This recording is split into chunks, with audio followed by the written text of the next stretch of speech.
Alright bitches, here we are again, playing with alternator belt routing. Now, Arthur gave me this little bad boy.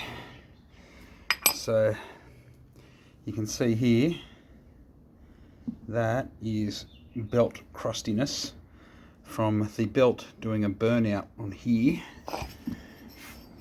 to the point where anyone who's ever done a decent burnout will know that once they get hot, once the tyres get hot and you're spinning them proper, it's like driving on wet grass. There's not much traction there at all. So that's what's been happening.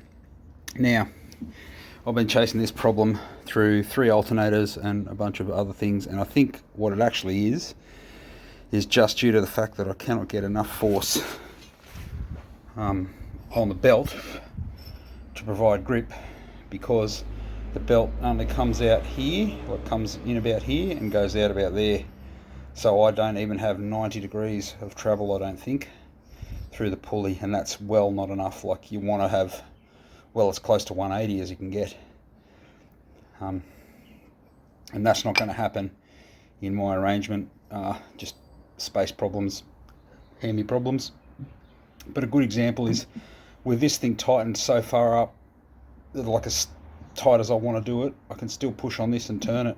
Like, just put my thumb on the fan, and it'll actually just spin the belt, spin the wheel inside the belt. So this has been heating up to the point where, like, it's fucking shocking hot and you can't grab it. It's making the alternator work harder. I actually think, in hindsight, yay hindsight, that this has actually been the cause of all of the charging problems I've had. It wasn't actually the alternator itself failing or any of the other systems failing, even though I did have one dodgy earth that I found. I think this, when it loads up, as soon as it gets some load on it, it just starts spinning in the belt and it can't provide the juice, and I think that's actually been the problem the entire time.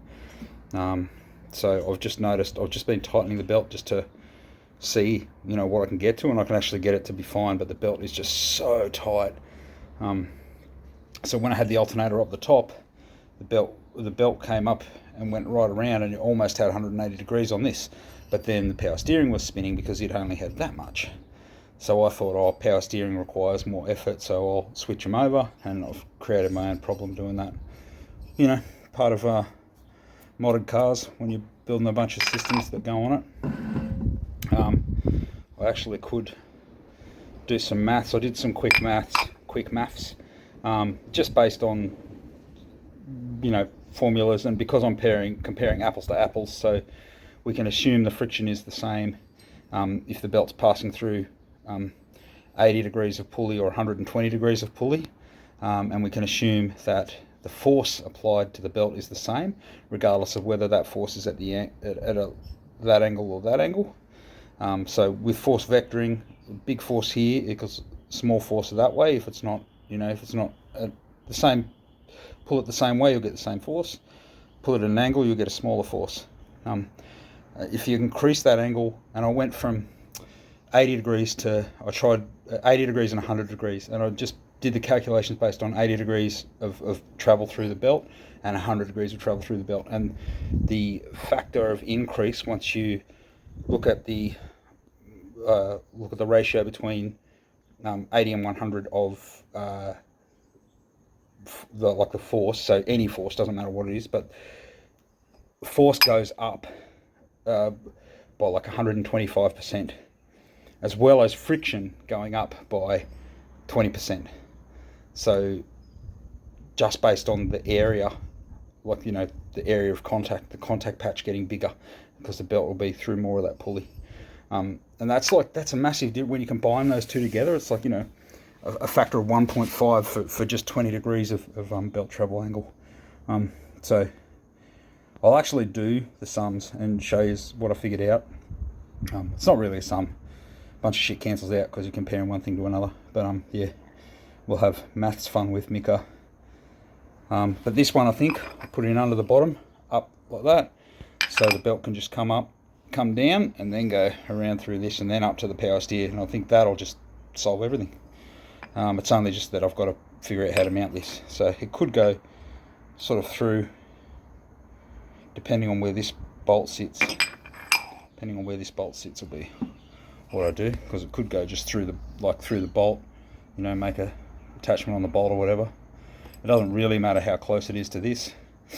Again, you shouldn't have backside idlers on V-belts, but this is what happens when space constraints come through. Okay, so I've just put it together out in front of my car just to have a look at it.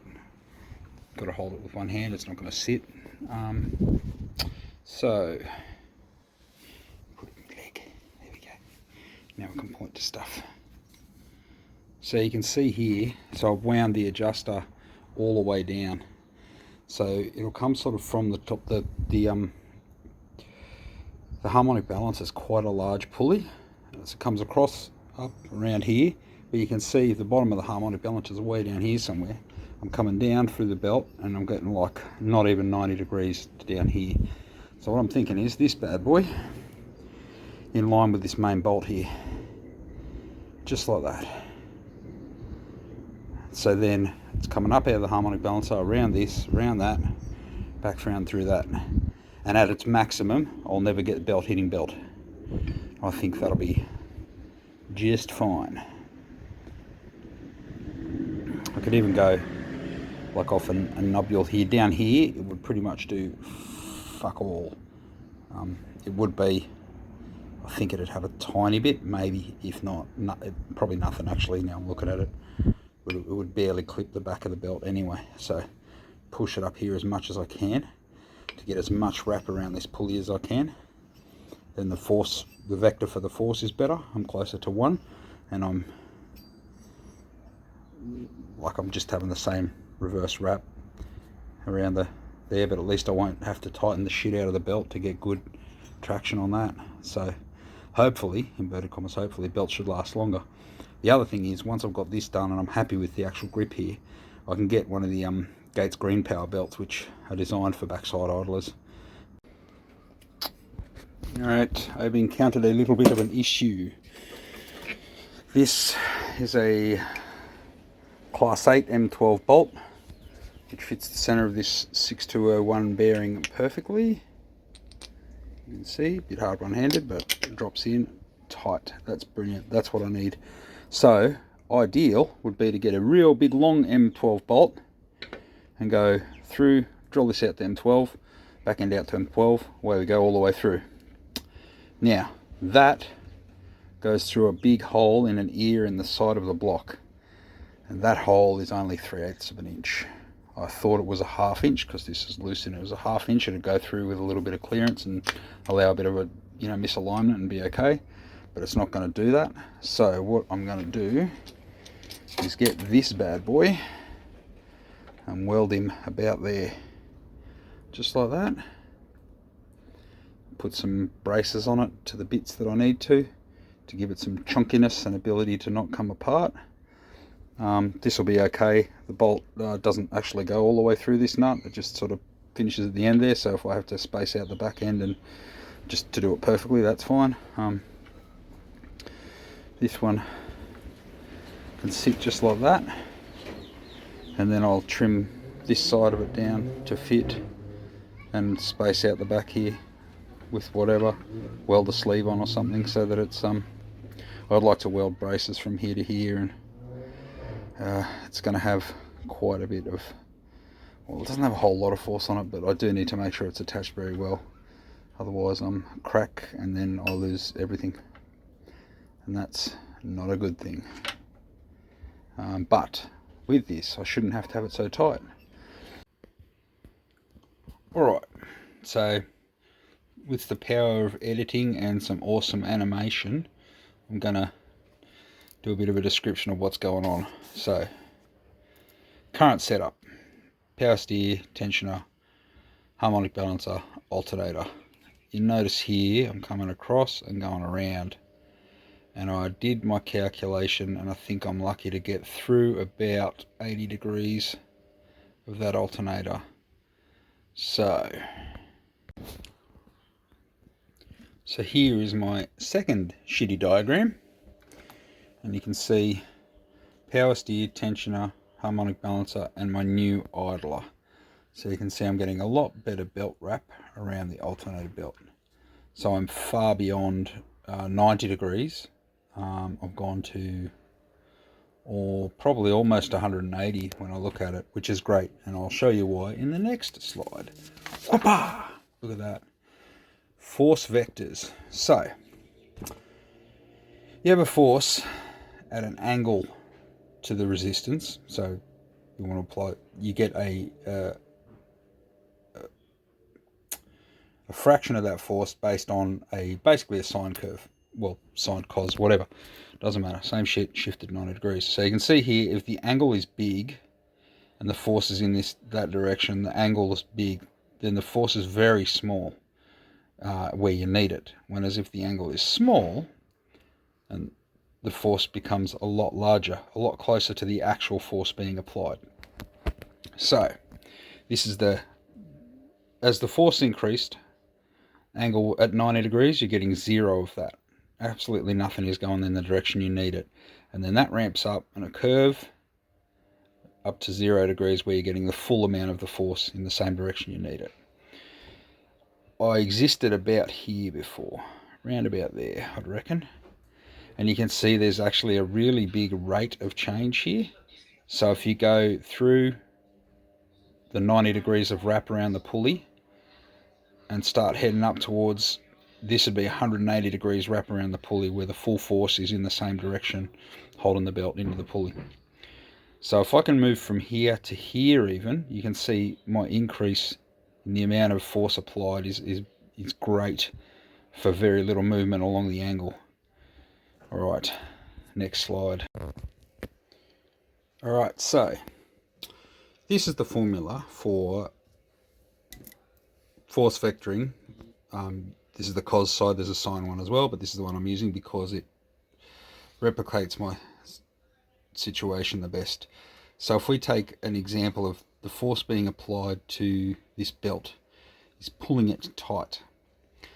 Because I'm only through 80 degrees of belt, essentially my angle for the force is 40, so half of 80 because it'll divide it evenly.